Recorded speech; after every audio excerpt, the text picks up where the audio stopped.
Eu gostaria de gastar algum tempo com vocês nesta manhã, pensando e refletindo sobre esse tema relacionado com a questão da adoração. Mas eu gostaria de olhar de um ponto de vista um pouco diferente. Nós vivemos uma época em que coisas acontecem muito rápido, as mudanças tecnológicas são muito grandes. Aquilo que há 10 anos atrás era novidade, hoje está no lixo. E aquilo que você está gastando dinheiro hoje comprando, por ser uma nova tecnologia, daqui 5 anos, 6 anos, será coisa velha. As coisas mudam muito rápido. E nós vivemos numa época também em que os pensamentos passam muito rápido. Nós sofremos por quase que uma inundação de informação. Hoje, dentro do nosso contexto, muitas pessoas dão um valor muito grande à área da ciência, e ela é importante. Eu trabalho na área da ciência, sou formado em física e matemática, temo ao Senhor Deus, conheço a pessoa do Senhor Deus pessoalmente, tenho tido a oportunidade de conhecer e aprender um pouco mais a respeito da pessoa dele, através das obras das suas mãos. Essa é uma área assim, fascinante quando nós estudamos a ciência. Ou estudamos ciência, não apenas no sentido de conhecer o porquê as coisas acontecem, mas no sentido de entendermos a mente por trás de todas essas coisas.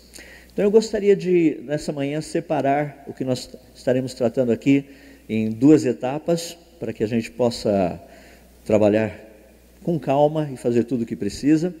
Então eu gostaria de dividir, a primeira parte nós trataremos respondendo 3 perguntas muito interessantes que vêm da própria Bíblia. E a segunda parte, 2 perguntas que geralmente nós temos. E nós faremos um pequeno intervalinho aí no meio, de mais ou menos uns 10 minutos. Então eu gostaria de gastar os primeiros 45 minutos aproximadamente, tratando de um tema que é justamente esse: livres para adorar e adorar ao Criador. Algo que me fascina quando nós paramos e pensamos a respeito de nós mesmos, é o quão complexo nós somos. Nós somos extremamente complexos. Eu fico imaginando o Salmo 139, quando o salmista diz: pois tu formaste o meu interior, tu me teceste no seio da minha mãe, graças te dou, visto que por modo assombrosamente maravilhoso me formaste. As tuas obras são admiráveis, e a minha alma o sabe muito bem. Os meus ossos não te foram encobertos, quando no oculto fui formado e entretecido como nas profundezas da terra.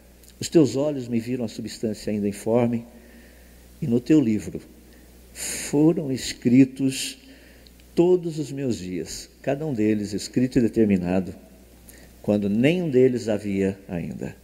Esse é o Deus que nós cremos, o Deus que faz essas coisas, o Deus que cria coisas maravilhosas, abre uma porta para nós entendermos um pouquinho da grandeza do seu ser. Eu fico impressionado porque quando nós olhamos, por exemplo, o ser humano, eu e você somos feitos basicamente por informação.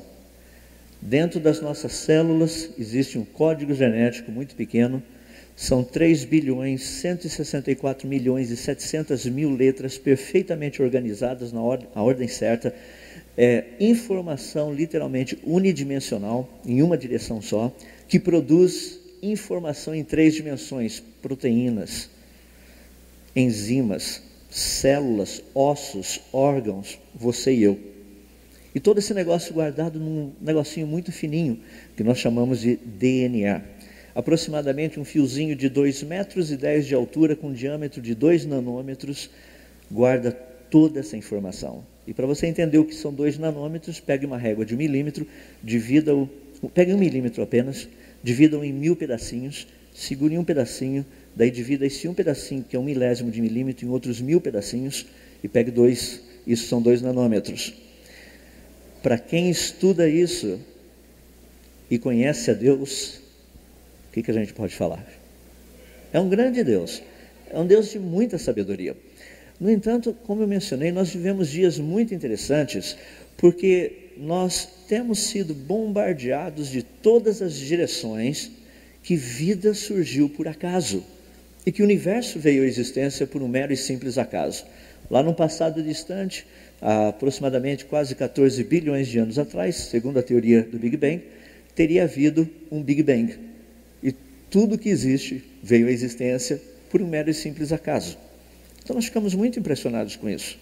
E se você tentar dizer que essa ideia não faz sentido, você será refutado, ou pelo menos tratado como alguém de um outro planeta, que não estuda, não conhece a ciência. Porque, afinal de contas, quem não acredita na teoria do Big Bang? Tem um aqui que não acredita. Espero que tenham outros aí que não acreditam. Eu fico impressionado em saber como que uma grande explosão teria produzido tudo isso. Se isso fosse algo real, por que a gente gasta tempo com pessoas fazendo projetos, arquitetos, engenheiros e coisas e tal?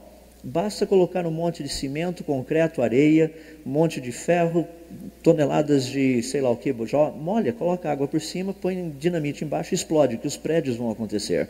Não há necessidade de tanto esforço mental e intelectual para pensar e planejar e decidir e medir e calcular. A experiência que nós temos é que por acaso coisas não acontecem. Essa é a nossa experiência. Essa é a experiência dentro da área da ciência, da engenharia e dentro de qualquer área. O acaso nunca produziu nada. No entanto, quando nós tratamos dessas questões, nós percebemos que muitas vezes as pessoas ficam tão impressionadas, eles passam tanto essa informação que simplesmente nós começamos a acreditar que o nada, o acaso, produziu tudo isso que nós temos ao nosso redor. Essa semana, por exemplo, ontem mais especificamente, na CNN saiu uma reportagem muito interessante, que já estava circulando há alguns dias por aí, que cientistas criaram um organismo vivo. Essa é uma frase muito interessante, eu sei que é o tema da matéria, mas é propaganda enganosa isso daí. Porque no fundo o que aconteceu, o mecanismo mais ou menos foi o seguinte: eles pegaram uma bactéria, estudaram o genoma, copiaram toda a informação do genoma, depois que copiaram a informação do genoma, fizeram um outro genoma baseado naquele primeiro, colocaram mais algumas coisinhas, só por exemplo o nome de quem fez a cópia, e colocaram dentro de uma bactéria, e essa bactéria voltou a funcionar.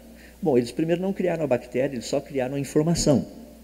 E não criaram a informação, eles copiaram a informação.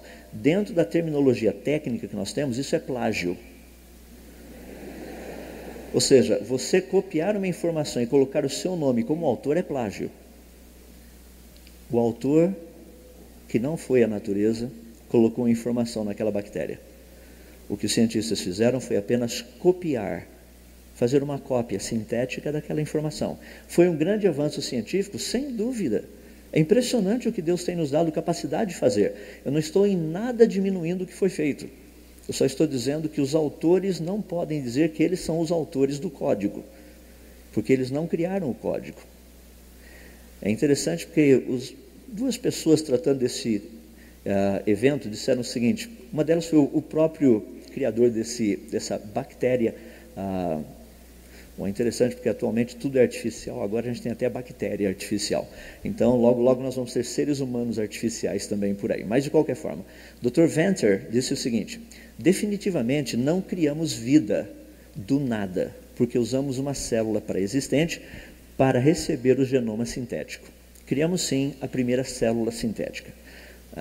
Nem a célula que eles usaram era deles, já era de alguém que tinha sido produzido, ou seja, um organismo vivo já estava ali. Segunda, Dr. Ellington disse o seguinte: a questão se foi criada vida ou não é filosófica, porque do ponto de vista científico não existe diferença biológica entre uma bactéria sintética e uma natural. Eu creio que nós estamos começando uma época nova em termos de pensamento. Afinal de contas, quem nós estamos tentando ser? O que nós estamos tentando provar como seres humanos?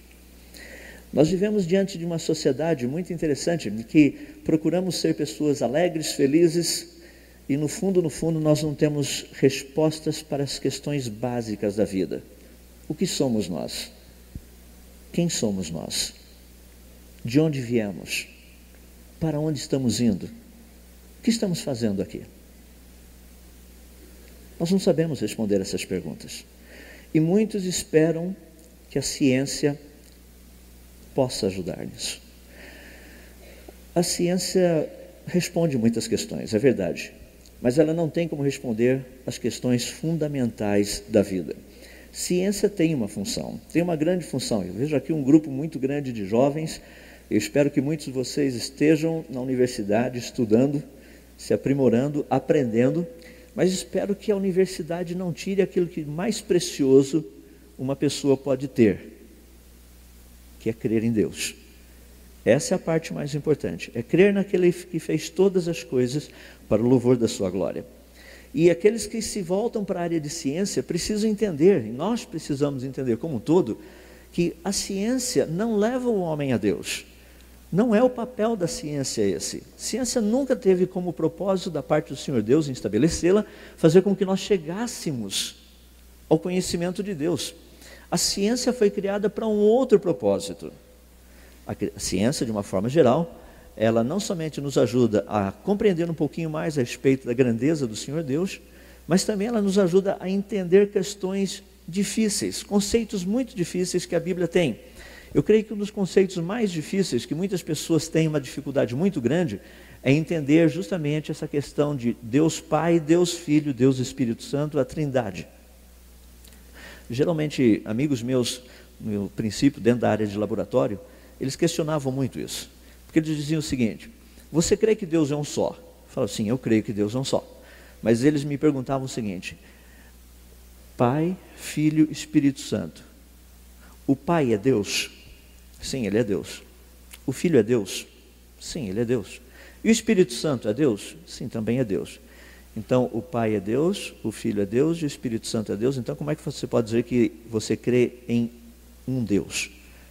Porque é só fazer a conta, 1 mais 1 mais 1 dá 3. Falei assim, peraí, vocês não entenderam nada, vamos resolver a coisa de uma forma mais simples. E a ciência pode nos ajudar um pouquinho. Pensa no tempo. Passado é tempo? É. Presente é tempo? É. Futuro é tempo? É. O futuro é o passado? Não. O passado é o presente? Não. O presente é o futuro? Não. Mas o tempo é tempo. Só tem um tempo.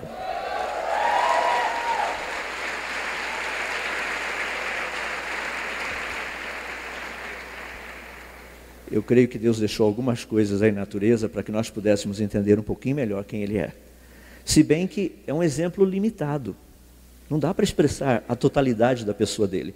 Uma outra área que é muito interessante, questão de espaço. Largura, altura e profundidade. Largura é espaço? É. Altura é espaço? É. Profundidade é espaço? É.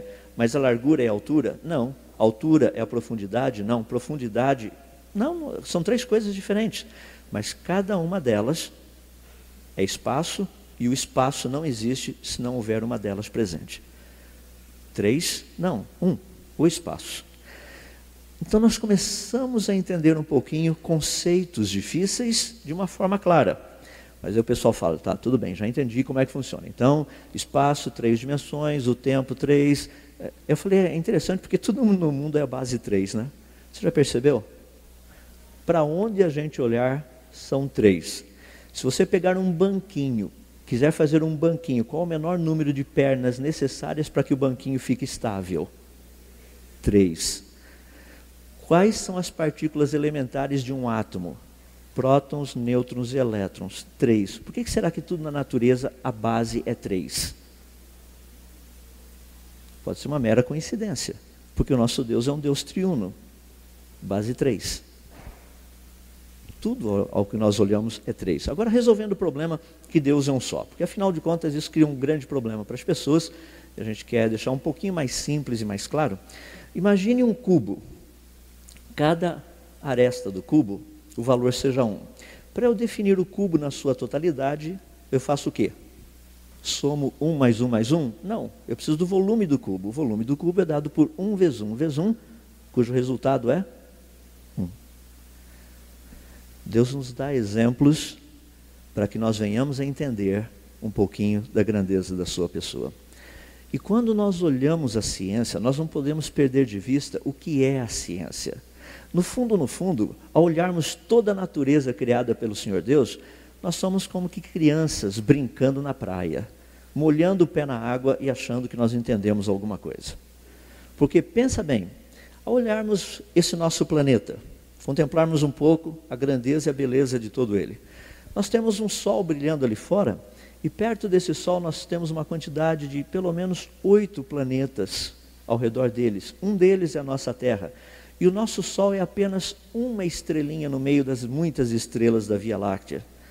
E essas estrelinhas fazem parte de uma única galáxia dentro de um universo repleto de galáxias. Para onde nós olharmos, são pequenos grupos, e se olharmos esses pequenos grupos, uma foto como essa, você está vendo apenas cada um desses pontinhos, que é uma coisa absurda ali atrás. Esses pontinhos não são literalmente estrelas, são galáxias. Cada galáxia possui centenas de bilhões de estrelas. E são centenas de bilhões de galáxias espalhadas aí por esse universo afora. Portanto, quando nós paramos e refletimos um pouco sobre isso, eu gostaria de tratar dessa área que Deus se revela como Criador. Ele é o Criador. Então existem 3 perguntas muito interessantes na Bíblia, que eu gostaria de tratar nessa primeira fase com vocês, para nós pensarmos um pouquinho. A primeira é, quem é semelhante a Ele? Ou seja, quem é semelhante a Deus? A segunda pergunta é, quem é capaz de fazer o que Deus faz? A terceira, quem somos nós diante dele? São 3 perguntas muito importantes que são feitas diretamente da própria Bíblia. Essa primeira pergunta, quem é semelhante a Deus, vem de um texto muito bonito do livro de Isaías, capítulo 40, versos 25 e 26. Deus diz o seguinte: a quem, pois, me comparareis para que eu lhe seja igual? Diz o santo. Levantai ao alto os olhos e vede quem criou essas coisas. Aquele que faz sair o seu exército de estrelas, todas bem contadas, as quais ele as chama pelo nome, por ser ele grande em força e forte em poder, nenhuma sequer vem a faltar. Agora, vamos entender um pouquinho o que Deus está dizendo nessa passagem. Muitas pessoas, quando olham para o céu e veem o sol, eles olham aquele sol de um ponto de vista meio romântico, meio bonito, assim, sabe? O pôr do sol, o nascer do sol. Deixa-me colocar de uma outra forma, para a gente poder olhar um pouquinho. O Sol, na verdade, é uma grande estrela. Por falar nisso, se você olhar do ponto aqui do lado esquerdo seu no Sol, tem 2 pontinhos na frente do Sol. Não sei se você consegue ver. O pontinho maior é a estação espacial. O pontinho menor do lado esquerdo, que é um pixelzinho ali, é o ônibus espacial que estava chegando. Então dá para perceber um pouquinho dos 2 ali nessa foto. É um pontinho, parece uma sujeirinha no meio do Sol, mas não é. O Sol tem um diâmetro de aproximadamente 1.400.000 quilômetros de diâmetro. A massa do Sol é de aproximadamente 2 milhões de trilhões de quilogramas. Se você não tem ideia do quanto é isso, é pesado pra caramba.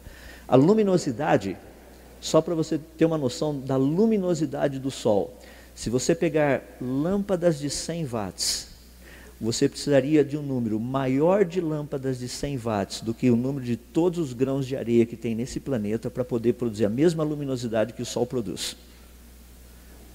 Dá para imaginar, se cada grãozinho de areia fosse uma lâmpadazinha de 100 watts, ainda a gente não estaria produzindo a luminosidade que o Sol produz. É impressionante porque o Sol transforma 4 milhões de toneladas de matéria em energia por segundo. Essa é a estrelinha que nós estamos falando. Esse é o Sol. Mas muitas vezes nós não temos uma noção do que é uma estrela, da grandeza, do tamanho. Quando nós comparamos, por exemplo, o Sol, como vocês estão vendo aqui, ali tem um pontinho que ficou atrás da bateria, bem lá embaixo. É um pontinho pequenininho, é um pixel no meio dessa imagem aí. Aquele pixel pequenininho é o que nós chamamos de Terra. Nós não somos praticamente nada comparado com o tamanho de uma estrela. Quando nós olhamos toda essa beleza do céu, nós ficamos apenas impressionados vendo pontinhos lá em cima, que nós chamamos de estrelas. Nosso Sol é uma delas. Eu costumo brincar um pouquinho, nem sei se a gente vai conseguir ver direito. Estamos vendo, olha só.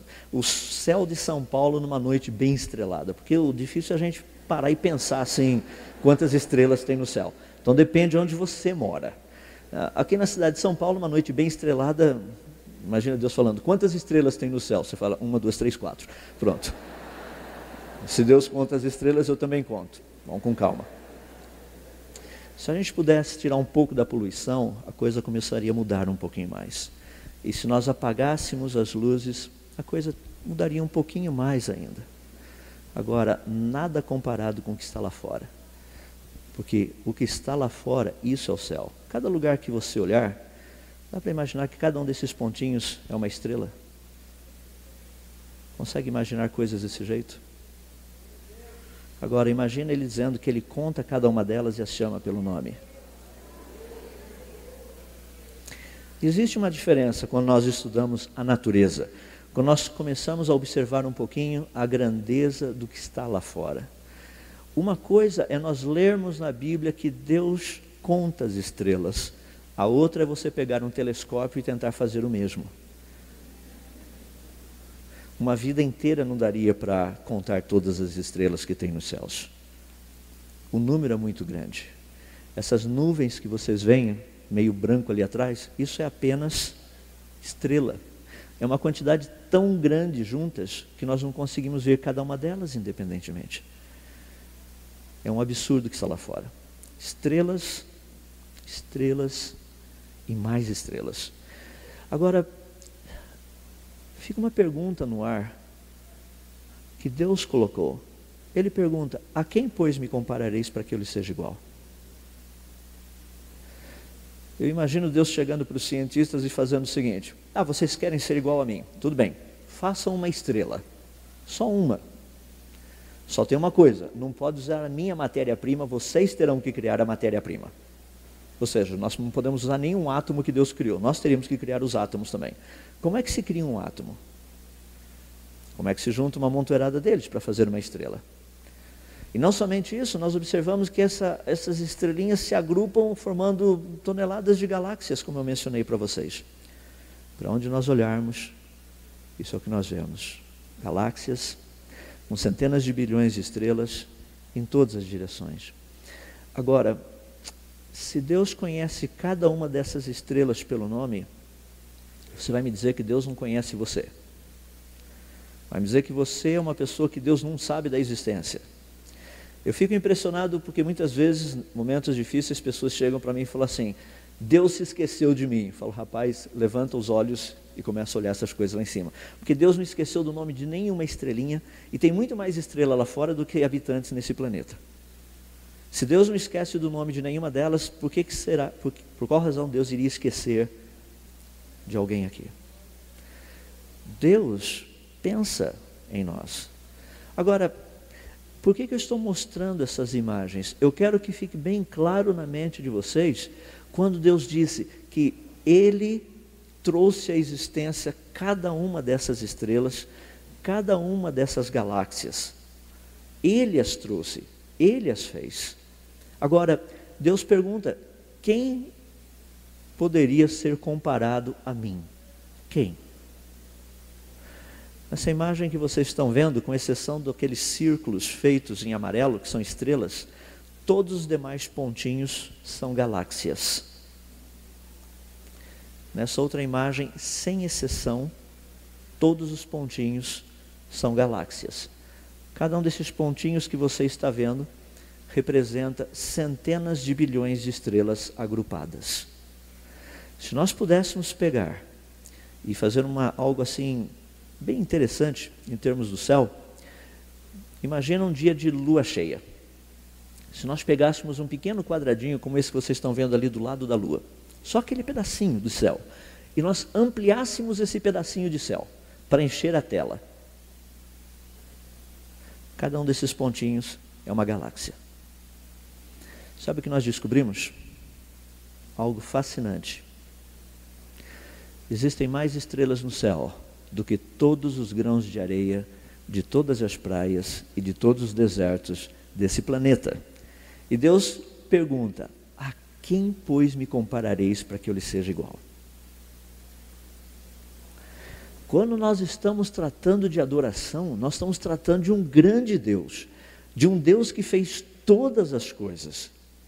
Agora, a primeira pergunta é uma pergunta fácil de ser feita, difícil de ser respondida. Me digam alguém que nós poderíamos comparar com a pessoa do Senhor Deus. Qualquer pessoa que você puder imaginar, qualquer criatura que você conheça. no céu, na terra, embaixo da terra, em qualquer lugar, vivo ou morto. A quem nós poderíamos comparar a pessoa do Senhor Deus? Realmente Deus é incomparável. Não tem ninguém, nenhuma pessoa, nenhum ser em todo esse universo que nós pudéssemos colocar diante dele e falar: achei alguém que é igual ao Senhor. Então vamos entender um ponto muito importante aqui, que é uma lição válida para as nossas vidas. Eu quero deixar claro que Deus não está guerreando com Satanás, porque Satanás não é páreo para Deus. O nível é muito diferente. Deus nunca foi criado, ele sempre existiu. Satanás é criatura. Deus é. Satanás, ele tem que estar sendo. Deus é o único que é, porque não vive no tempo. Ele não precisa do tempo para existir. Ele não precisa de espaço para existir. Ele é. Por isso que quando ele se revela a Moisés, ele diz: eu sou. Nós, seres humanos, nós não temos condição de dizer como Deus: eu sou. O máximo que nós podemos dizer é: eu estou sendo. Agora estou sendo. Daqui 5 minutos eu não sei. Mas agora eu estou sendo. Deus é o único que pode dizer: eu sou. Ele nunca muda. Ele não pensava diferente antes, de repente olhou e falou assim: rapaz, olha essa humanidade, tem que tomar uma providência agora. Deus não precisa tomar providência, o plano já está todo feito antes da criação do mundo. Ele já deixou tudo pronto, porque Ele é. Simplesmente Ele é. A quem, pois, me comparareis para que eu lhe seja igual, diz o santo. Agora, essa é uma pergunta fascinante. Ninguém é incomparável a Ele. Segunda pergunta que eu mencionei para vocês: quem é capaz de fazer o que Deus faz? Essa é uma pergunta um pouco mais difícil. Primeiro nós precisamos saber o que Deus faz. Eu acho muito interessante, porque olha uma expressão que tem na Bíblia, lá no livro de Isaías, no mesmo capítulo 40. Deus diz o seguinte no verso 12: quem na concha da sua mão mediu as águas do planeta Terra, e tomou a medida dos céus a palmos. Quem recolheu na terça parte de um éfa o pó da terra e pesou os montes em romanas e os outeiros em balança de precisão. Espera um pouquinho. Vamos ter uma pequena noção da coisa. Porque uma ideia simples é a gente falar assim: não, tudo bem, colocar toda a água do planeta Terra na concha da sua mão, rapaz, Deus deve ser muito grande, porque imagina quanta água não tem nesse planeta. Colocar toda essa água ali. Agora, a frase seguinte que é mais difícil: Ele mediu os céus a palmos. Qual o tamanho do céu? Então a gente precisa parar um pouquinho e pensar. A ciência nos ajuda a ver um pouquinho. Só para você ter uma noção, em termos de peso, tá? Eu coloquei os planetas do sistema solar rapidinho. Mercúrio, Vênus, o próprio planeta Terra, Marte, Júpiter, Saturno, Urano e Netuno. Os 8 planetas do sistema solar. Para você ter uma ideia, Mercúrio tem uma massa de aproximadamente 5,5% do planeta Terra. E qual a massa do planeta Terra? Aproximadamente 24 zeros depois, quilogramas. O número 1 com 3 zeros depois seria 1 tonelada. Agora imagina o número 6 com mais 24 zeros depois. O que é isso? É isso que você está pensando. É extremamente pesado. Então a gente coloca a coisa assim, da forma um pouco mais geral. É um absurdo o tamanho da coisa. Para você ter uma ideia, vamos imaginar percorrer essas distâncias com um ônibus espacial, a 25 mil quilômetros por hora. Do Sol até Mercúrio nós gastaríamos 96 dias. Do Sol até Vênus nós gastaríamos 180 dias. Do Sol até aqui a Terra nós gastaríamos 250 dias aproximadamente. Isso viajando a 25 mil quilômetros por hora. Do Sol até Marte nós gastaríamos 380 dias. Do Sol até Júpiter nós gastaríamos aproximadamente cerca de 3 anos, 204 dias. Do Sol até Saturno nós gastaríamos 6 anos e 194 dias. Do Sol até Urano nós gastaríamos aproximadamente 13 anos e 55 dias. E do Sol até Netuno, de ônibus espacial, gastaríamos cerca de 20 anos e 200 dias. Só para você ter uma noção. Agora, tem muita coisa por aí. Já mencionei o tamanho do Sol, um pouquinho da massa dos planetas. Nós temos planetas anões no sistema solar. Tem alguns que já estão classificados como os próprios. Agora, deixe-me começar a dar uma noção do tamanho de tudo isso, do quão gigante é tudo isso que nós conhecemos. Existe um pequeno corpo celeste chamado Quasar. Quasar está a uma distância aproximadamente de 6 bilhões e 400 milhões de quilômetros do Sol. Só para termos uma noção comparativa, o universo é tão grande que nós não podemos medi-lo em quilômetros, então nós temos que medi-lo em anos-luz. Então essa distância de 6 bilhões e 400 milhões de quilômetros, transformados em ano-luz, equivaleria a 7/10 de 1/1000 de um ano-luz. Eu sei que é sábado de manhã e tem tanto número circulando por aqui que provavelmente o teu tico e o teco já não sabem nem mais o que fazer com tanto número. Agora eu quero dizer que às vezes colocando um pouco de valor quantitativo, ou seja, números, nos ajuda a ter uma ideia da dimensão. Então imagina, do Sol até Quasar, 6 bilhões e 400 milhões de quilômetros. Transformando isso em ano-luz, 7/10 de 1/1000 de um ano-luz. Rapaz, isso não é nada então em termos de ano-luz. Vamos pegar de novo o nosso ônibus espacial para termos uma noção de percorrer essa distância. Quanto tempo demoraria para irmos do Sol até Quasar, percorrer essa distância de 6 bilhões e 400 milhões de quilômetros? Aproximadamente, se viajássemos à velocidade da luz agora, não de ônibus espacial primeiro. Vamos pegar a velocidade da luz. 300 mil quilômetros por segundo. Eu disse 300 mil quilômetros por segundo. Demoraria praticamente 6 horas para irmos do Sol até Quasar. De ônibus espacial, sim, 25 mil quilômetros por hora, demoraria 29 anos para a gente ir, mais 29 anos para voltar, e eu costumo brincar que seria a viagem da sua vida, 58 anos. Ida e volta não vai sobrar muito tempo para coisa mais, a não ser aposentadoria. Imagina percorrendo essa distância, se fosse possível, com um avião supersônico. A 2.200 km por hora, demoraria 332 anos. Com um avião convencional, a 800 km por hora, para percorrer essa mesma distância, demoraria 913 anos.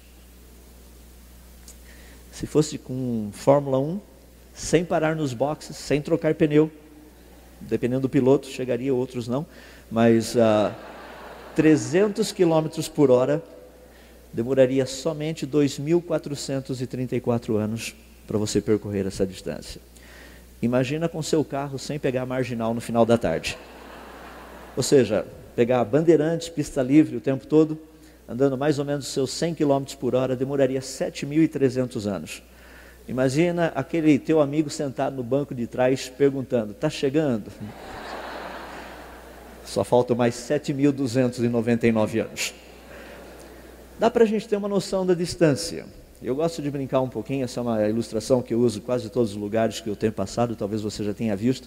Porque quando nós perguntamos essa noção de distância, as pessoas ficam meio assim impressionadas. Falam, rapaz, mas é longe.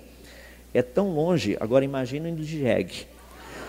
Se for de jegue, realmente, daí esqueça, porque demoraria 2.200.000 anos para você percorrer toda essa distância. Agora, essa é uma distância, deixa-me esclarecer um pouquinho, nós estamos tratando apenas do sistema solar.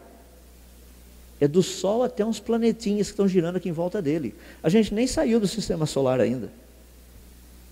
Só dentro desse pequeno espaço que nós temos, dentro desse pequeno espaço, dá para ter uma noção de distância.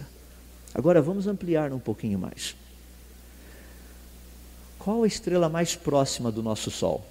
Ela se chama Próxima Centauri. Próxima Centauri está aproximadamente 4,34 anos-luz de distância da gente. Em outras palavras, 41 trilhões de quilômetros. A estrelinha mais próxima da gente sem ser o Sol está a 41 trilhões de quilômetros. para ir de ônibus espacial a 25 mil quilômetros por hora, demoraria 18 mil anos para a gente chegar lá. Isso é só para percorrer uma distância entre duas estrelas. A galáxia mais próxima da gente é a galáxia de Andrômeda.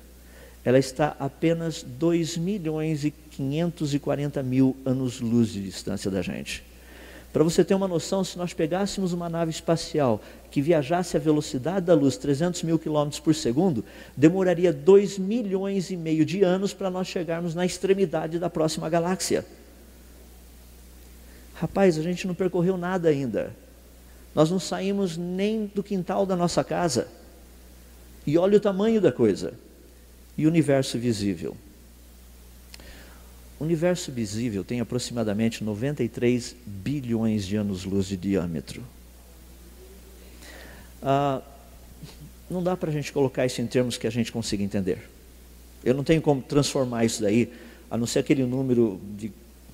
Nem sei se está aparecendo, não está aparecendo, está lá embaixo. É um número de aproximadamente um montão de zeros, em termos de quilômetros.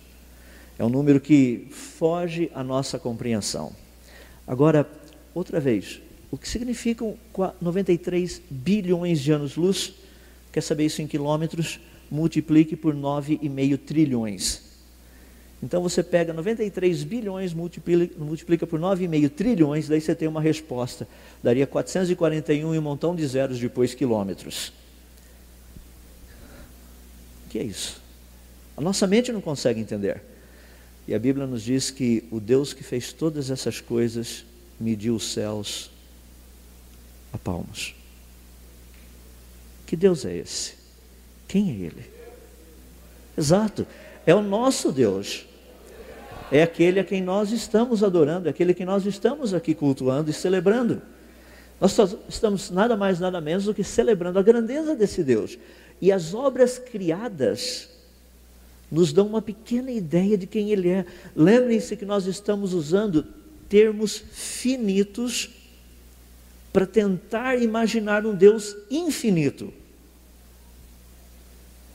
Nós estamos pegando coisas gigantescas, e essas coisas gigantescas ainda não dão da ponta do dedão até a ponta do dedinho. Nós estamos falando a respeito de uma quantidade absurda de coisas aí fora, falando a respeito da sua capacidade. Um Deus que conhece cada estrela pelo nome. Imagina você saber o nome dos 6 bilhões de habitantes que tem nesse planeta. Saber onde eles moram e o que eles estão fazendo. Esse é o Deus da Bíblia.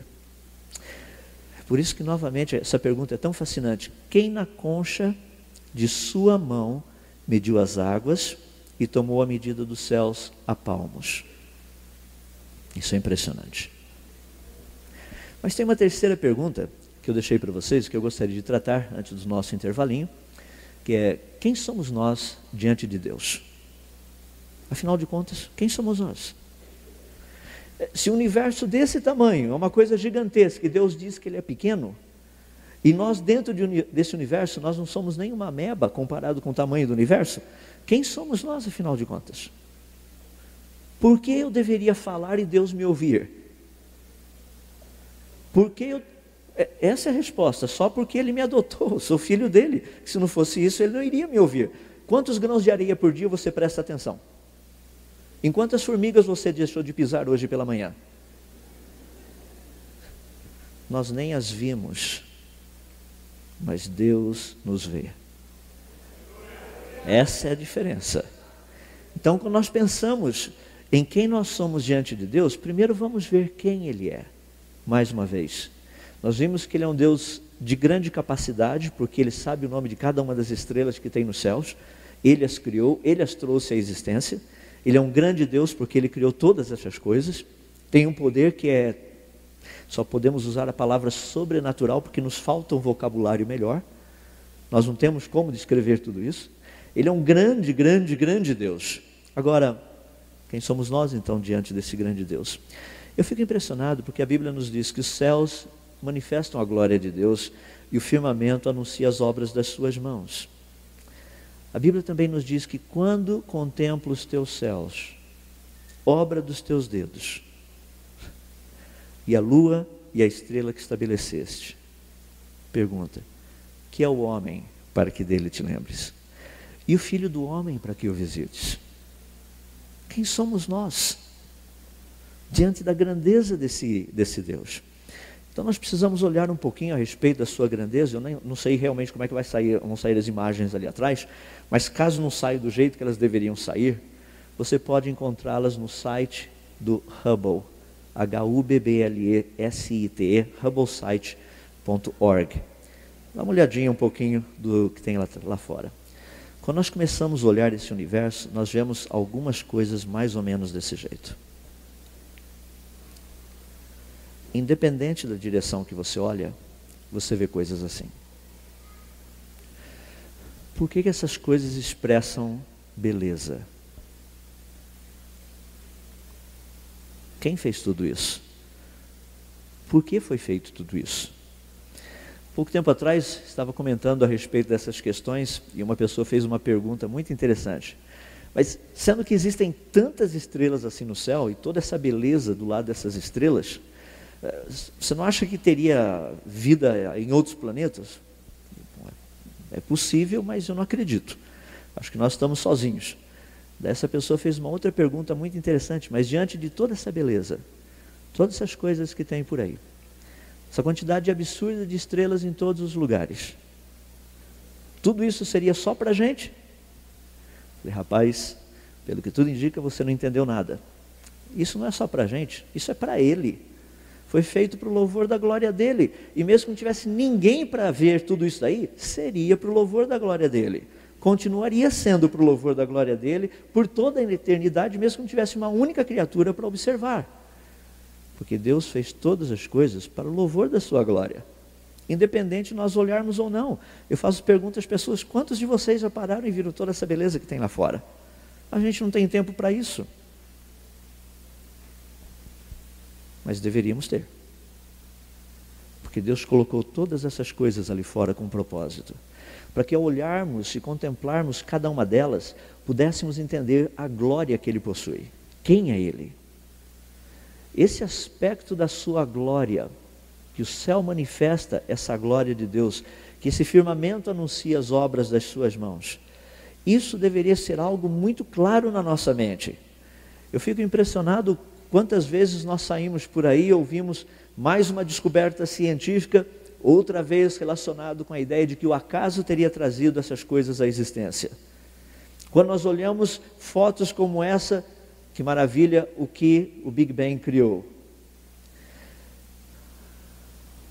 Essas coisas foram criadas por um Deus que tem pleno conhecimento e pleno controle de todas as coisas, que sabe o que está fazendo e que as criou com um propósito específico, que vida inteligente como eu e você pudéssemos olhar para essas coisas, pudéssemos estudá-las e ficarmos impressionados, ficássemos literalmente boquiabertos pela beleza e pela grandeza de tudo isso que está ali fora. Mas nós temos tanta dificuldade nos dias de hoje, tanta, em podermos pensar dessa maneira. Como é difícil olharmos para tudo isso e podermos pensar do jeito que foi escrito pelo profeta do Velho Testamento, quando Deus disse o seguinte: eu sou o Senhor, este é o meu nome, a minha glória, pois, não a darei a outrem. Ele é o Deus. Nós não estamos aqui por causa de nós mesmos, nós estamos aqui por causa dEle, é por causa da grandeza dEle, do ser dEle, da sua majestade, do seu poder, da sua sabedoria, do seu entendimento, da sua graça, da sua misericórdia, do seu perdão, do seu amor, da sua bondade, da sua justiça, de todas essas características. E essas são apenas aquelas que nós temos vocabulário para descrever. Imagina aquelas que nós não temos palavra para descrever. Porque Deus não se limita apenas ao nosso vocabulário. Nós conhecemos apenas algumas palavras para falar a respeito dele. E quando Ele coloca no seu céu a glória, a sua glória, e a Bíblia nos diz que a glória é aquele brilho que Deus tem, aquele resplendor que Ele tem.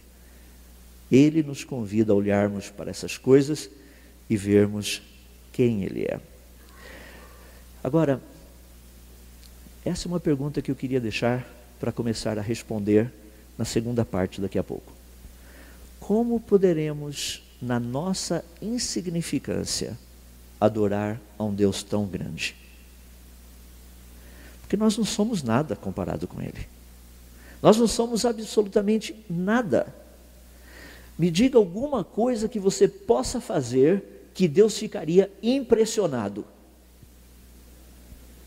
Deus iria falar: rapaz, olha o que aquele cara faz. Por exemplo, cria alguma coisa. Deus vai olhar e falar: não dá para melhorar um pouco? Está meio infantil a coisa ainda, né? Tem espaço. Meus irmãos e meus amigos, o que nós poderíamos fazer para impressionar a Deus? Quero ser bem assim aberto, bem transparente com os irmãos. Que lugar agradável, que lugar interessante, quanta tecnologia à nossa disposição. Você acha que Deus está impressionado com isso? Não. Eu posso lhe garantir que Ele não está. Porque Deus não se impressiona por essas coisas. O que impressiona Deus, afinal de contas? O que? O que faria com que esse Deus que criou todas essas coisas inclinasse o seu ouvido para nos ouvir? Nós não podemos fazer nada que o impressione, eu posso lhe garantir isso. A Bíblia é muito clara a respeito disso. Então, como nessa nossa insignificância nós poderíamos ter até mesmo a ousadia de adorá-lo? Porque isso é uma ousadia. E a Bíblia nos diz como isso é possível. Como essas coisas são possíveis. Mas isso eu gostaria de trabalhar com vocês daqui a pouquinho, na nossa segunda parte. Enquanto o pessoal está chegando, algo que eu gostaria de comentar mais uma vez. O quão importante é entendermos a grandeza do Deus que criou todas as coisas. Nós não temos uma noção do quão grande Ele é. É que muitas vezes ao lermos a Bíblia nós fazemos simplesmente uma leitura superficial e pensamos que Deus é simplesmente um ser humano um pouquinho mais avantajado, ou seja, melhorado, ou talvez um ser humano com algumas capacidades especiais, ou talvez um super ser humano. Normalmente é essa a visão que nós temos a respeito de quem é o Senhor Deus. Mas o Deus da Bíblia, Ele não se limita à nossa descrição. Nós falamos a respeito desse Deus baseados na sua descrição, na sua revelação. Porque é Ele quem literalmente se revela a nós. A nossa capacidade de pensar quem seria Deus é muito limitada. Imagina o seguinte: se eu chegasse para você e pedisse para que você criasse um ser que nunca foi criado. Bom, não poderia ter boca porque boca já existe. Não poderia ter olhos porque olhos também já existem. Não poderia ter ouvidos, orelha, porque também isso já existe. Não poderia ter ossos, porque isso também já existe. Não poderia ter carne, pele, pena, escamas, nada desse tipo, porque essas coisas já existem. Como criar alguma coisa que não existe? Que nunca ninguém viu nada parecido? Dá para imaginar um pouquinho o que significa Deus trazendo à existência o universo? Deus não foi lá na sua biblioteca, pegou um dos seus livros, Como Criar um Universo, e literalmente foi seguindo passo a passo. Ele trouxe todas essas coisas à existência do nada. Ele pensou em todas elas, em cada uma delas. Agora, o que mais me impressiona no meio de tudo isso é que hoje a ciência tem se deparado com um grande conflito. O conflito não é complicado, mas é um conflito muito importante. Eu gostaria de, antes de continuar respondendo, ou pelo menos trabalhando nessa pergunta, como poderemos na nossa insignificância adorar a um Deus tão grande, é justamente a respeito da existência de Deus. A ciência teria como provar que Deus existe? A resposta é não. A ciência não consegue provar a existência de Deus. Mas eu gostaria de deixar claro também que a ciência não consegue provar que Deus não existe.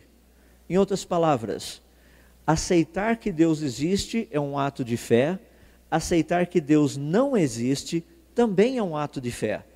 Não se pode provar empiricamente. Eu quero deixar claro esse ponto porque muitas vezes, quando nós nos encontramos em ambientes, por exemplo, universitários, alguns professores, dentro de aulas que não são aula de religião, costumam dizer o seguinte: ainda existe alguém que acredita em Deus? Rapaz, se alguém fizer essa pergunta na tua aula e não for aula de religião, pode dizer para o teu professor, falar: olha, professor, aqui não é aula de religião, eu vim aqui para ter aula de... E daí você diz qual o nome da matéria que você está tendo aula lá. Por quê? Não é possível provar que Deus existe, como não é possível provar que Deus não existe.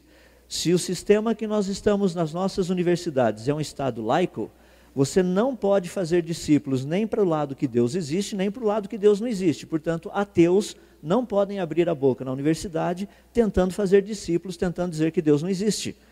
Isso é uma questão de fé, é a fé que eles possuem. Não é possível provar empiricamente que Deus não existe ou não exista. Entendam bem isso daí.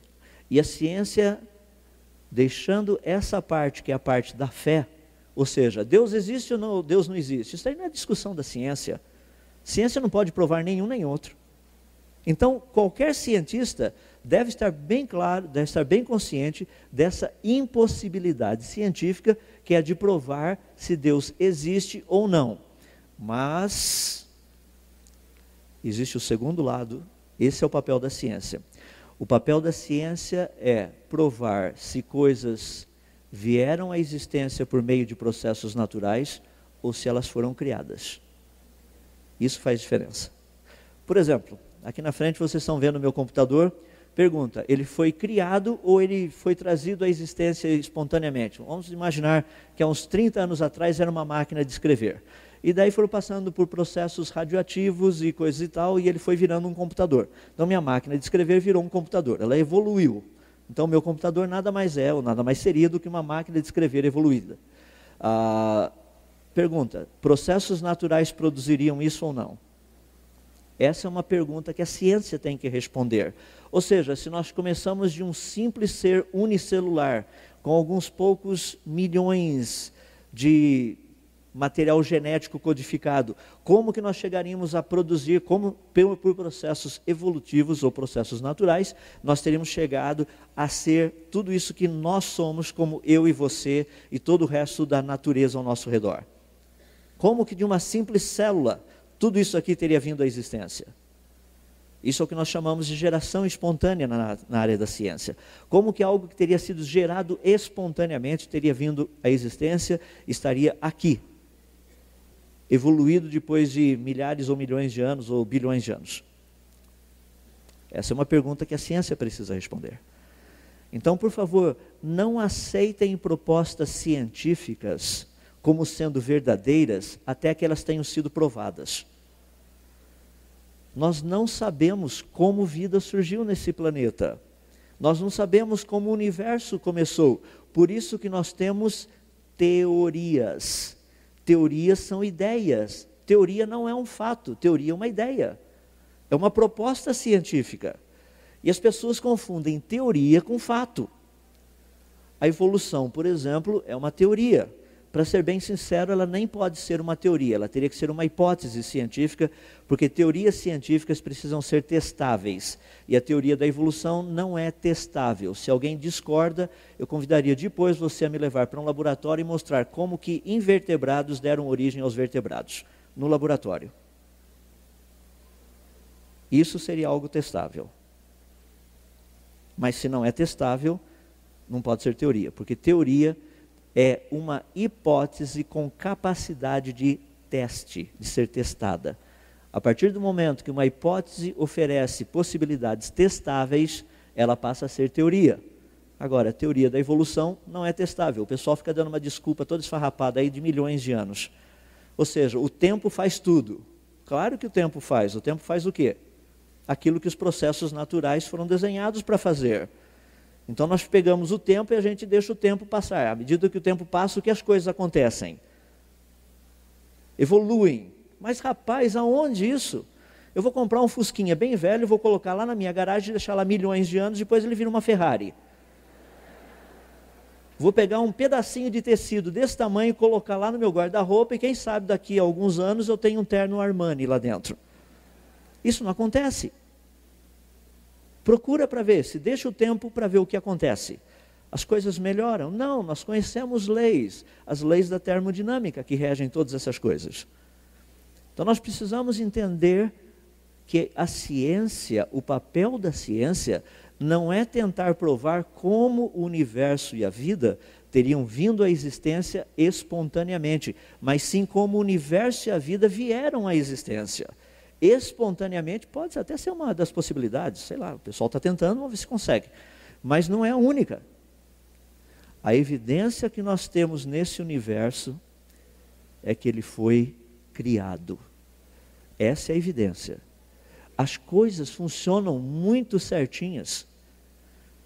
O número de coisas agregadas para fazer com que coisas funcionem é um absurdo. Por exemplo, esse computador tem um número limitado de peças que foram desenhadas especificamente e construídas especificamente dentro das suas, como eu mencionei, especificamente, dentro das suas especificações, para que o negócio funcionasse. Uma peça que estivesse fora da especificação, a máquina não funcionaria. O planeta Terra possui mais de 2 milhões de variáveis perfeitamente balanceadas, ou seja, como se fossem pecinhas, para que vida possa existir. E as pessoas dizem que isso daí é fruto do acaso. Eu olho para esse computador que tem muito menos peça do que isso e falo, é fruto do acaso. E vão me chamar de louco, vão me internar. Porque o computador dizer que ele é fruto do acaso é um absurdo. Mas comparando esse computador, por exemplo, com a célula mais simples que nós conhecemos, ele é extremamente simples. A célula é muito complexa comparado com esse computador. Agora, a célula teria surgido espontaneamente. O computador não. Eu fico impressionado onde nós chegamos. Por que nós perdemos a capacidade de ver o óbvio? Por que nós olhamos para as coisas ao nosso redor e tentamos explicar como elas teriam surgido espontaneamente? Eu gosto de dar um exemplo, e o exemplo está relacionado com a ciência que eu trabalho dentro do criacionismo. Eu fui evolucionista há muitos anos, deixei o evolucionismo, vim para o criacionismo por questões científicas e não religiosas. Científicas. Existe o criacionismo bíblico, é verdade. Existe o criacionismo religioso, também é verdade. E existe o criacionismo científico. O criacionismo científico, ele não tenta provar a existência de Deus. Ele não tenta provar que a Bíblia está correta, ou que ela é a verdade. O criacionismo científico, ele apenas demonstra que processos naturais não teriam trazido à existência nem o universo, nem a vida. O criacionismo científico não fala de Deus. Ele não está baseado em Deus. Ele não está baseado na Bíblia. É uma ciência que estuda simplesmente se processos naturais teriam trazido à existência tudo isso que nós encontramos ao nosso redor ou não. Essa é uma proposta fabulosa, é fascinante, porque a ciência de hoje tenta demonstrar como processos naturais teriam trazido à existência todas as coisas. Deixa-me dar um exemplo bem simples. Aqueles que estudam teoria do Big Bang, se você já leu o livro do Stephen Hawking, do Universo numa Casca de Nós, mais ou menos no meio do livro, lá pela página 78, tem um gráfico mostrando a suposta evolução do universo baseado na teoria do Big Bang. Logo no comecinho aparece Big Bang. Você pode olhar, tem umas escalinhas ali embaixo dando os nomes do que teria acontecido. Logo depois do Big Bang aparece a seguinte frase interessantíssima: leis físicas estranhas e desconhecidas. Rapaz, isso é show de bola. Por quê? Você tem Big Bang, para que o resto aconteça, você tem essas leis físicas estranhas e desconhecidas. Quem escreveu isso? Nada menos do que Stephen Hawking. Foi ele quem escreveu. Está lá. Teoria do Big Bang. Big Bang, leis físicas estranhas e desconhecidas. E as pessoas falam, mas qual o seu problema? Meu problema é simples. Deixe-me dar 3 exemplos, bem simples e básicos. Certa vez um povo estava saindo do Egito, estava indo para a terra prometida que Deus havia lhe dado, e eles estavam indo para aquela direção, E tinha um pequeno probleminha, eles se depararam nessa situação. O mar na frente deles, atrás o deserto e o exército do antigo patrão, Faraó. O que fazer? É interessante porque o líder desse povo toma esse cajado que ele tinha na mão, bate naquele mar, e o que acontece? O mar se abre. E as pessoas chegam para mim e falam, você não acredita nisso, né? Qual o problema? Leis físicas estranhas e desconhecidas. Rapaz, está explicado. É fabuloso a coisa. Uma outra situação, estava lá um rapaz cortando umas árvores lá, iam construir, parece que um tipo de um instituto bíblico, e cortando, de repente o machado do rapaz escapa e pluf, cai lá no meio do rio. E de repente o rapaz fica todo preocupado, porque era um machado emprestado. Ele chega para praticamente o diretor do seminário do instituto bíblico e fala, o meu machado caiu lá dentro da água. E esse senhor, que era um profeta também, falou, não há problema não. Aonde caiu? Mais ou menos ali. Ele vai lá e não é que ele bate com um galinho na água. O que acontece com o machado? Espera aí, na física eu conheço a lei do empuxo. Machado não flutua. Como é que aquele machado flutuou? Por meio de leis físicas estranhas e desconhecidas. Você pega num casamento muito importante lá em Caná, um negócio muito interessante, e de repente acaba o vinho. E o filho de uma senhora, eu não disse Nossa Senhora, eu disse o filho de uma senhora, que estava presente lá, ele diz, encham aquelas talhas de água. Rapaz, eram 6 talhas, cada uma cabia em média mais ou menos uns 120 litros de água. Você está falando de pelo menos de 600 a 700 litros d'água ali dentro. Encheram d'água todas aquelas talhas, e ele diz, pode levar para o mestre-sala. Mas é água? Tenta. Eu, se eu fosse um dos serventes ali, era capaz de pegar, molhar o dedo, só para experimentar, falando, é vinho, realmente o vinho é bom. Levaram para lá. Peraí, como é que a água transforma em vinho? Por meio de leis físicas estranhas e desconhecidas. Como é que começa a teoria do Big Bang? Leis físicas estranhas e desconhecidas. Porque pelas leis físicas conhecidas, esse universo não teria vindo à existência nunca. Entendeu? Pelas leis físicas conhecidas, esse universo jamais teria vindo à existência por conta própria. Stephen Hawking colocou de uma forma muito interessante, só que ele usou o termo leis físicas estranhas e desconhecidas. O que significa isso na linguagem nossa, do dia a dia? Leis físicas estranhas e desconhecidas significa milagre. Agora, seria ridículo colocar num livro de ciência, Big Bang, milagre. Daí começa período de matéria, interação de matéria e antimatéria, quarks e antiquarks, prótons, nêutrons, neutrinos e dali para frente. Quem acreditaria numa teoria que começa com milagre? Pergunta para a quantidade de gente aí fora que acredita no Big Bang. Por que eles acreditam no milagre? Ah, mas tem evidências. Se tem, coloca as leis lá no comecinho. Quais leis? As leis continuam estranhas e desconhecidas. Tem muita coisa para a gente trabalhar. Por que eu dei esses exemplos? Porque esse é o tipo de influência que nós recebemos o tempo todo, para que nós deixemos de crer naquele que fez todas as coisas para o louvor da sua glória. Eu estou dizendo a vocês, dentro da área da ciência, eu não tenho dificuldade nenhuma em dizer, eu creio em Deus. É minha fé. Essa é a minha fé. É verdade, é a minha fé. E eu não vou a um laboratório, não faço pesquisa, não trabalho nesse tipo de coisa, para provar que Deus existe. É gastar tempo à toa tentando ir para um laboratório e tentar provar que Deus existe. Eu nunca vou conseguir provar que Deus existe. É impossível provar a existência de Deus em laboratório. Eu vou pegar um tubo de ensaio, chego aqui e falar, haha, Deus. É impossível, isso não acontece. E isso me deixa assim um pouquinho mais impressionado. Sabe por quê? Porque o Deus que criou todas essas coisas,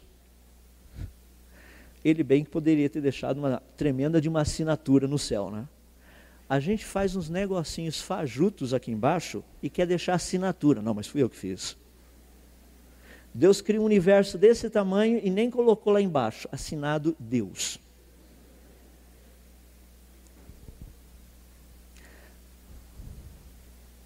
O que a gente pode falar a respeito de um grande Deus? Por isso que eu perguntei, me dá uma boa razão para Deus ficar impressionado com aquilo que você faz. Imagina uma pessoa chegar a falar para Deus e falar, Senhor Deus, daqui para frente vou fazer tudo aquilo que é certo. Ótimo, e daqui para trás eu faço o que com os seus pecados?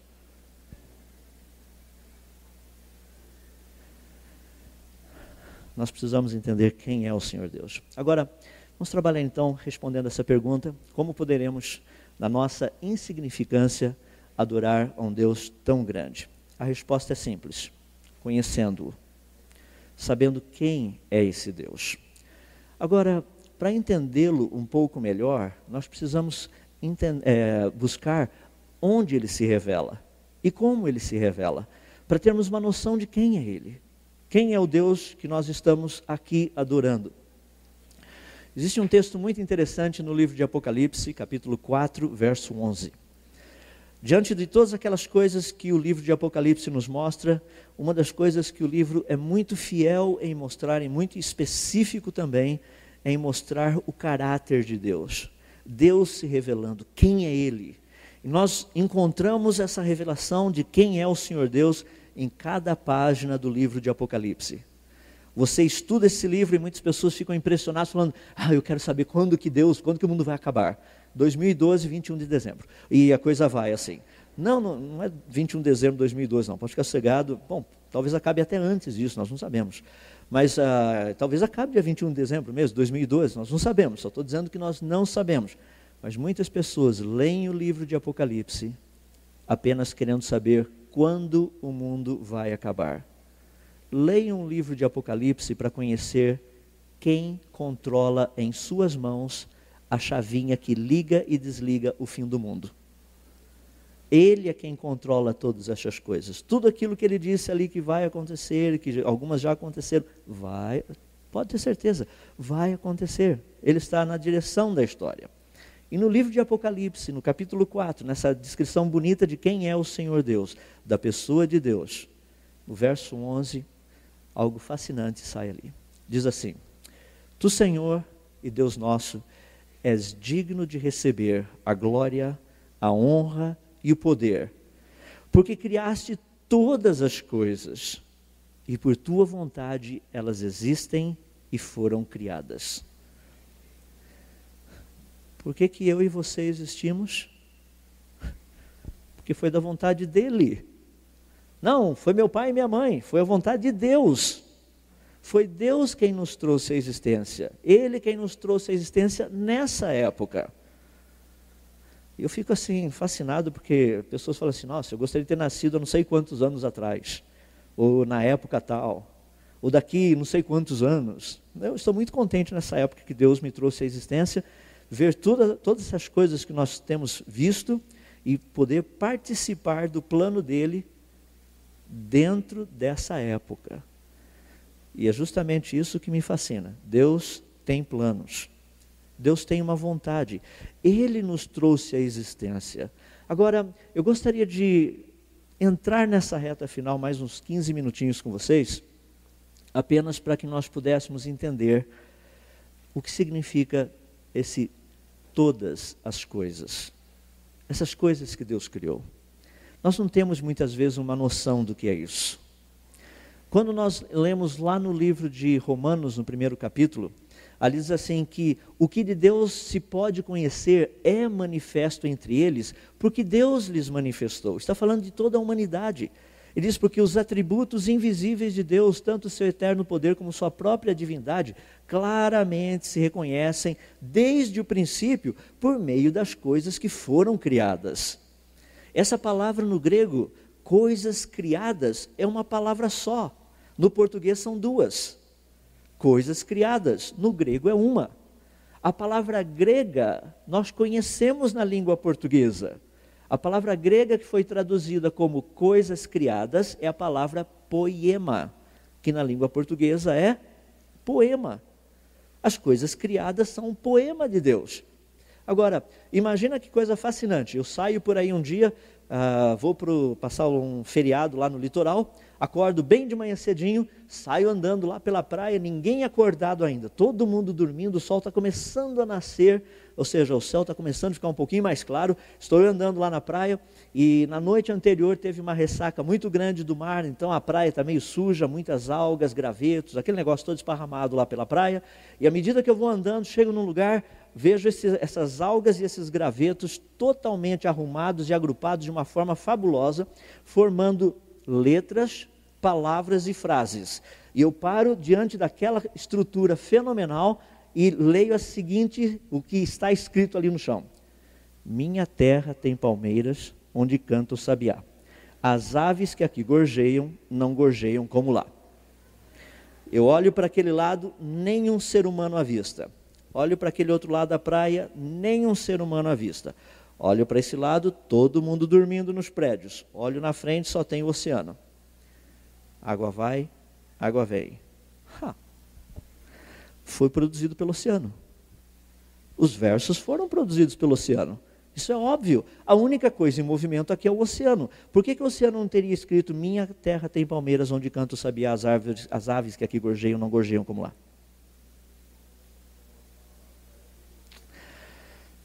Não é impressionante? E não é que tem gente que acredita que a coisa teria sido simplesmente fruto do acaso? As coisas foram criadas. Vamos trabalhar um pouquinho a respeito disso. No universo existem milhões de supergrupos de galáxias. Estrelas formam galáxias. Galáxias se formam formando pequenos grupos. E esses grupos formam o que nós chamamos de supergrupos. São milhões, são bilhões desses supergrupos, são milhões desses supergrupos espalhados por aí. São centenas de bilhões de galáxias espalhadas por aí. Com bilhões e bilhões e trilhões e trilhões de bilhões e mais trilhões e mais alguns bilhões de estrelas em tudo isso. Do qual o nosso Sol é apenas um pequeno planetinha ao redor, uma estrela que possui vários planetas. E aqui estamos nós, na superfície desse nosso planeta, contemplando um pouquinho dessas coisas. Se nós pudéssemos ir o mais distante onde os nossos telescópios já foram, e usarmos até mesmo tecnologia como o que o LHC, o Large Hadron Collider, está usando entre a França e a Suíça. O que seria tudo isso? O que são essas coisas criadas? Então, deixe-me fazer uma pequena viagem com vocês, só para entendermos o que significa coisas criadas. Imagina que nós fôssemos na extremidade do universo visível, até onde os nossos telescópios chegaram. Não é até o fim do universo, é até onde o telescópio, os nossos melhores telescópios nos levaram. Estaríamos a 10 bilhões de anos-luz de casa. Se nós pudéssemos ir a essa distância e olharmos de lá para cá, nós veríamos algo mais ou menos assim, como vocês estão vendo ali, aqueles círculos todos, aqueles pontinhos. Cada um daqueles pontinhos seria um supergrupo de galáxias. Aqueles pontinhos não seriam uma galáxia, seriam supergrupos. Ou seja, galáxias formando grupos locais formando supergrupos. Cada um daqueles pontinhos, um supergrupo. Estaríamos a 10 bilhões de anos-luz de casa. Estaríamos vendo praticamente o que nós chamamos de universo visível. Vou chegar mais perto um pouquinho. Agora, a 1 bilhão de anos-luz de casa, nós estaríamos vendo os 80 supergrupos próximos. São essas manchinhas que vocês estão vendo. Ali são agrupamentos de grupos de galáxias. Vou chegar mais perto um pouquinho. Agora nós estaríamos a 100 milhões de anos-luz de casa. Nós estaremos vendo um supergrupo, que é o supergrupo de Virgo. Todos esses pontinhos aí são apenas galáxias, toneladas delas. São mais de 160 grupos locais de galáxias. São mais de 2.500 galáxias para formar um supergrupo. Vou chegar mais perto um pouquinho. Agora, a 10 milhões de quilômetros de casa, nós estaremos vendo essa região central desse supergrupo de Virgo. Poderemos ver os grupos locais. E dentro daquele quadradinho vermelho ali no meio, fica o grupo local onde se localiza a nossa galáxia.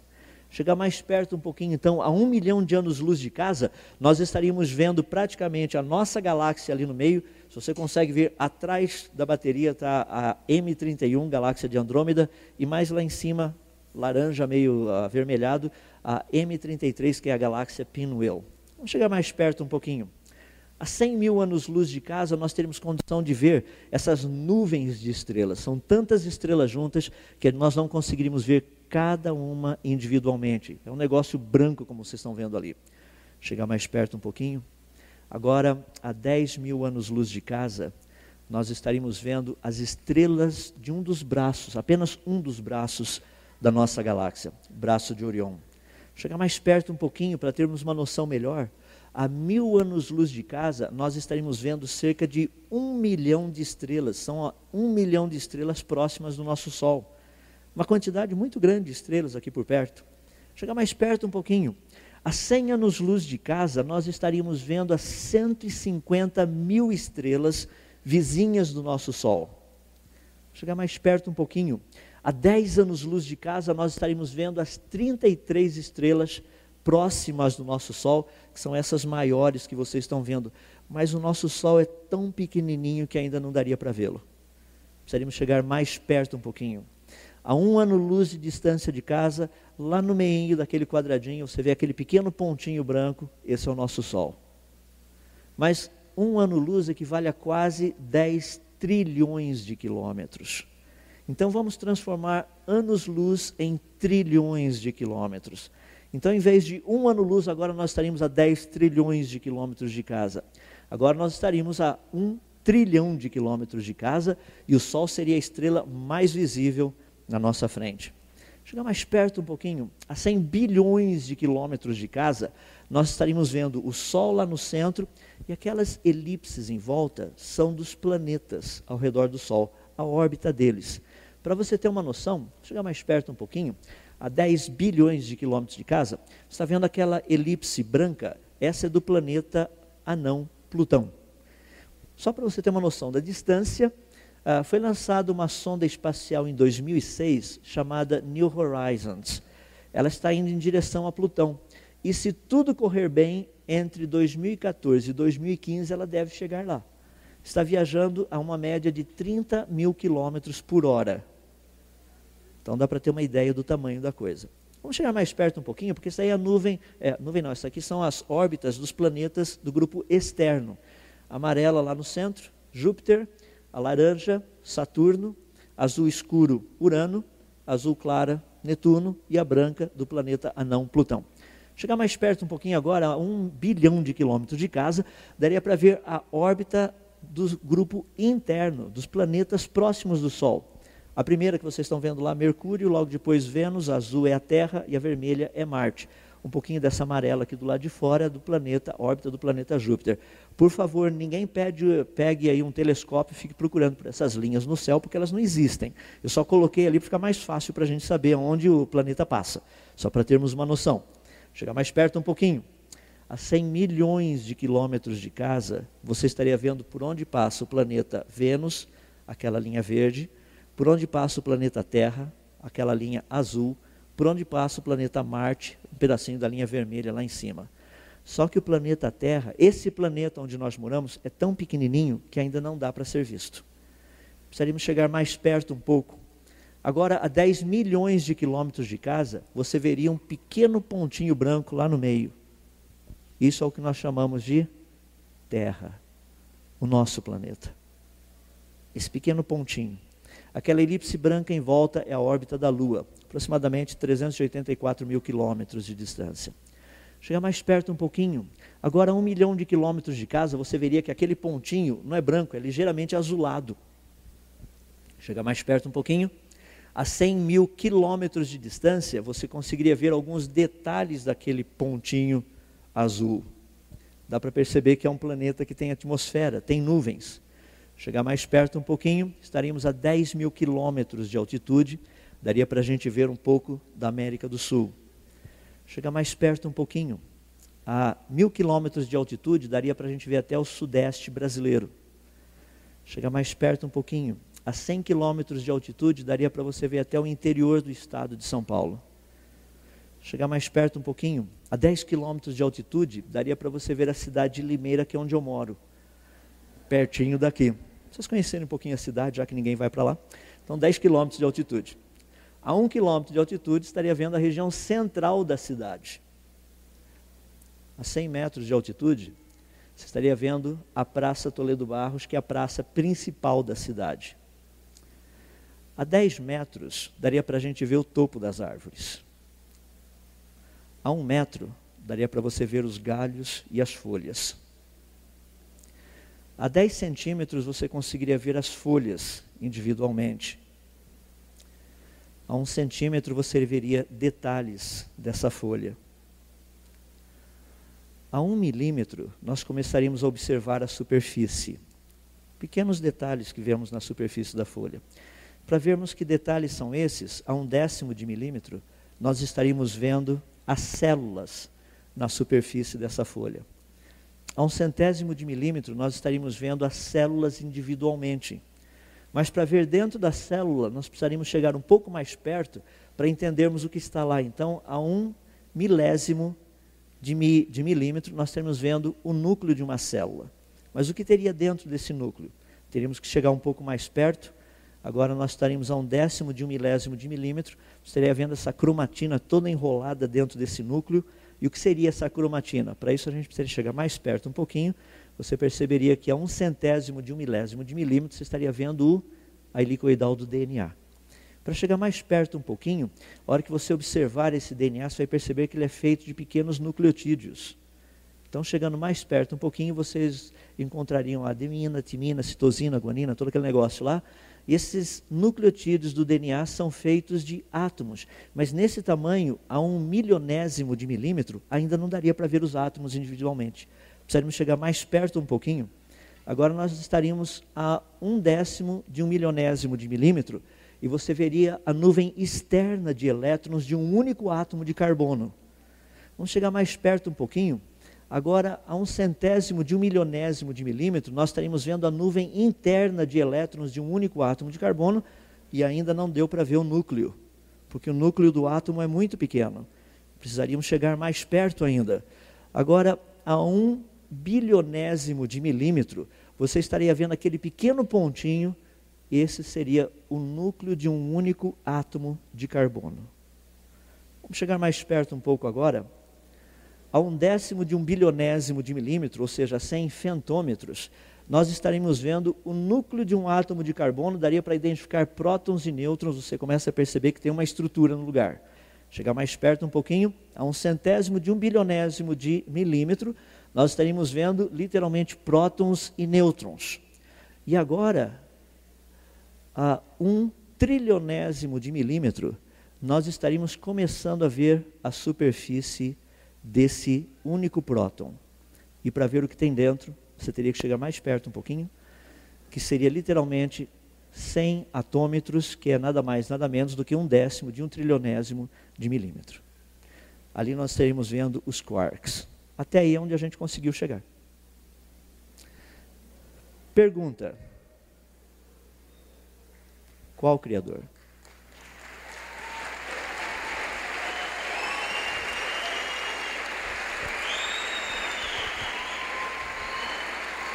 Um grande Criador merece ser aplaudido realmente, sem dúvida.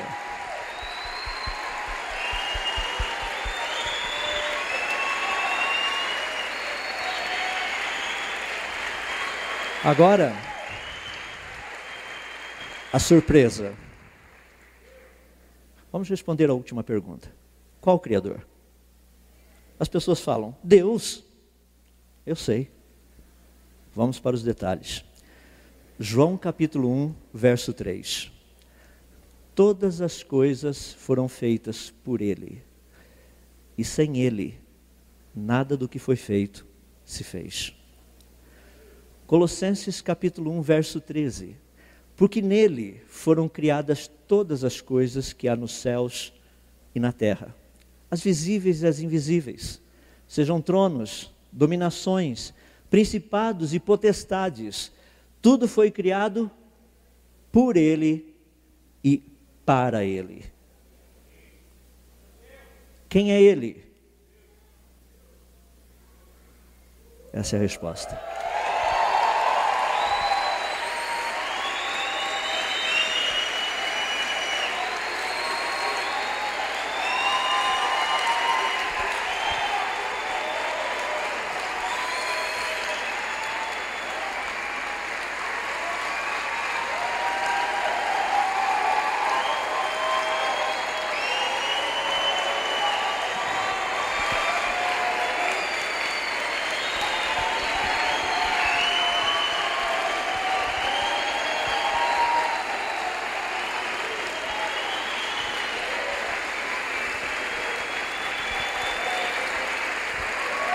Não é impressionante? O mesmo que veio e se deu por mim e por você, é o que trouxe todas as coisas à existência. É por isso que Paulo, de uma forma tão bonita, lá no livro de Romanos, capítulo 11, verso 36, diz: porque dele, por meio dele e para ele, são todas as coisas. A Ele, pois, a glória eternamente. Amém.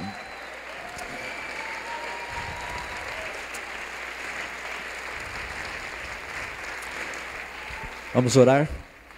Baixe sua cabeça, vamos buscar mais uma vez aquele que fez todas as coisas para o louvor da sua glória. Querido Deus, somos tão gratos a Ti, porque aprove ao Senhor revelar-se a nós de tantas formas e de tantas maneiras. Mesmo que, com todo o conhecimento da ciência, com tudo aquilo que ela pode nos oferecer, nada existe que se compare à maneira como o Senhor se revelou a nós, pela pessoa do Teu Filho amado, por meio de quem o Senhor trouxe à existência todas as coisas, para o louvor da Tua própria glória. Senhor, queremos Te dar graças, porque nós temos nesta vida a oportunidade de servi-lo, de honrá-lo, de adorá-lo. Eu peço para que nenhum dos que aqui se encontram, em nenhum momento, tenha vergonha de quem é o Senhor, vergonha de confessar o nome daquele que trouxe à existência todas as coisas, daquele que veio e humildemente viveu aqui para se dar por nós, daquele que suportou toda a infâmia da cruz, levando sobre si os nossos próprios pecados. Nós é que merecíamos estar naquela cruz, não ele. Nós é que deveríamos estar ali naquele lugar. Nós é que deveríamos ter sofrido tudo aquilo que ele sofreu. Mas por amor a nós, ele fez tudo isso. Como agradecer? Não existem palavras pelas quais nós pudéssemos expressar diante do Senhor a nossa gratidão, a nossa admiração, nosso louvor por quem o Senhor é e por aquilo que o Senhor tem feito por nós. Portanto, pedimos para que humildemente o Senhor receba das nossas mãos, do nosso ser, o louvor que podemos prestar ao Senhor. Em nome do próprio Senhor Jesus oramos. Amém.